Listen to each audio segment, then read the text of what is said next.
Yo, what's up everybody? Jumping here, and I am back with another Destiny 2 build for you guys. This is going to be my Infinite Ammo Hunter build, which is a really fun build to play. It's not incredibly overpowered or anything like that, but it is a lot of fun, and on top of that, it is something different. So, let's go ahead and talk about it. Now, this build is going to be using the Lucky Pants, which honestly aren't so great. Now, it works really well with this build, but this is just kind of a fun build. It's not to be taken seriously. I do think they should buff the Lucky Pants. That would be really nice if they did, just because they are buffing exotics right now, and I have a really good idea on what they could do with the Lucky Pants to make these things epic. And if they did this, you would see people using the Lucky Pants all the time, especially in Crucible. And a lot of people would stop using the Worm Husk if they like hand cannons. Now me, I'm a big fan of hand cannons. I've always been, and I really like the idea of an exotic buffing hand cannons. Unfortunately, the perk that we get, well, it's just not that good. Anytime you get a precision hit, it will load one round into the chamber of your stowed hand cannon.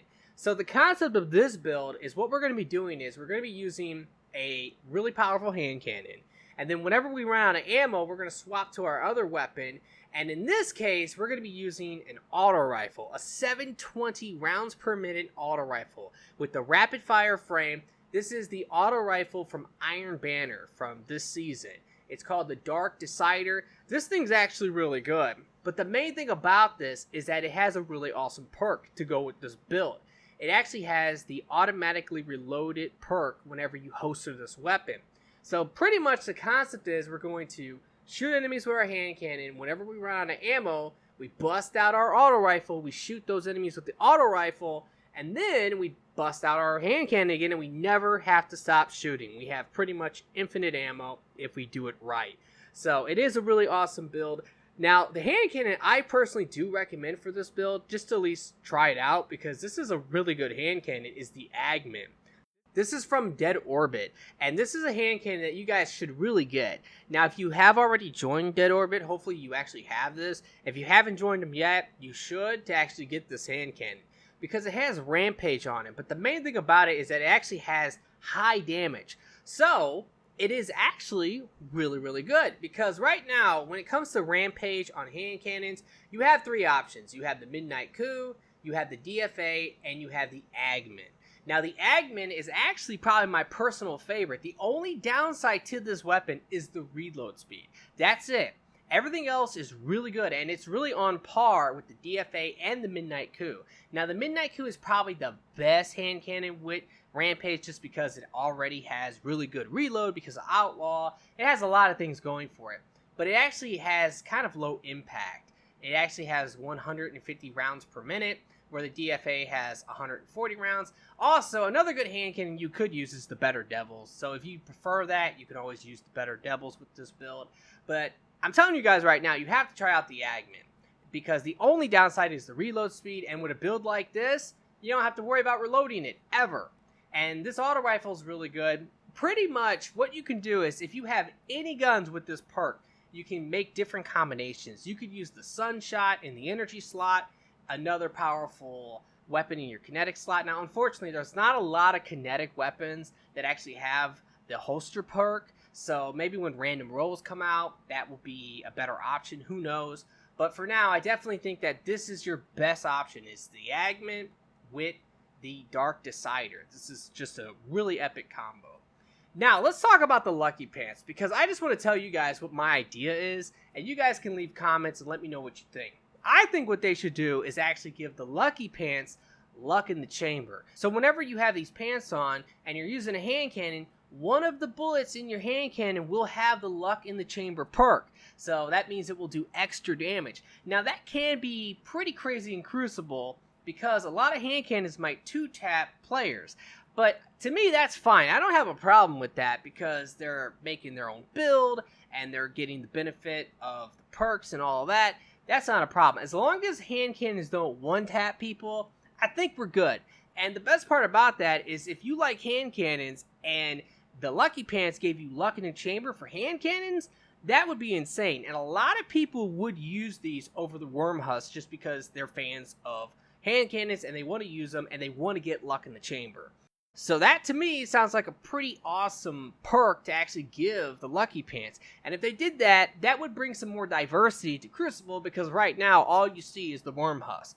And the Worm Husk is really good, but if they actually did make this buff, I think that you would see the Lucky Pants more in Crucible, which would be epic. Now when it comes to the subclass for this setup, use whatever you want. It really doesn't matter. And when it comes to the power weapon, you could pretty much use anything you want, to be quite honest, but I still would probably recommend a really powerful shotgun. The Aikilo shotgun is pretty much the best shotgun in the game right now. If you don't have this, though, and you actually want to keep with the concept of this build, you actually do have some pretty nice options. The Zenith of your kind is probably the second best shotgun after the Aikilo shotgun. And this shotgun has that perk, so whenever you have this stowed away, it will automatically reload. So that's really epic. Also, there's this other Dead Orbit shotgun that everybody should have because Dead Orbit has already won, and this was the victory weapon. But this also has that perk, and this is another really good shotgun. I personally like the Aikilos more than those, just because Aikilos is stronger in my opinion. But a lot of people do like these two shotguns, especially if they don't have the Aikilos. So that's just things to keep in mind. So now I'm going to show some gameplay so you can get the idea on how this build works, but it's a lot of fun, and that's really what it's all about, is actually trying something different and having some fun with it, and this is just a really fun build to play around with. So let's go ahead and get into the gameplay. Alrighty guys, well here's going to be some gameplay. I'm going to run into a lost sector here on Mars. This is pretty much the best lost sector, one of the best, just because the enemies in here, there's a lot of them, and you can always have some fun murdering them. Yeah, this hand cannon is just epic. I really love this hand cannon, especially against big enemies. I mean, look at that. You just murder big enemies with this thing once you have Rampage going. And you don't even need to get headshots with it. So now that we're out of ammo, we're going to bust this out and pretty much just start taking out the enemies with this. And as long as we get some headshots, we are reloading our hand cannon. So that is epic. So now we bust this out. We have all our ammo back pretty much. Let's get our Rampage going. And now we just pretty much continue on. We're going to have a bunch of enemies here. I'm actually just going to use this. This is going to be better against the Thralls. So let me just use this anyway. Alright, there we go. And I mean, this is just kind of a fun little thing to do. I definitely like that. Also, the Lucky Pants, they do give you a perk where I guess you get Opening Shot. I believe that's the name of that perk when you're using the Lucky Pants. But honestly, that perk is kind of like whatever. Let me back off here because there's a lot of enemies coming for me. I just wanted to kill the big guy real quick because obviously the heavy weapon should be used to kill the big enemies. But when you have Rampage on a hand cannon, one thing I love is the fact that you actually don't have to aim for the head a lot of times, because once you have Rampage 3 going, if you're targeting small enemies, I mean, yeah, you are going to pretty much just one-shot all of them. Like, you don't have to worry about it. Another thing is that this hand cannon is actually really great for the raid, just because in the raid, a lot of enemies, they won't die in one shot, where this hand cannon will kill them once you have Rampage going in one shot, and that's just pretty epic. It's definitely one of the best hand cannons in the entire game, and this is probably the best build to go with this hand cannon, so I definitely recommend trying this out. Alrighty guys, I'm pretty sure everything's dead, so that's going to pretty much do it for this video. I really hope that you have enjoyed it and that this has helped. If it has, will you please like the video for me? Be sure to subscribe for future videos, and I really do hope that everyone has a very nice day, and peace out.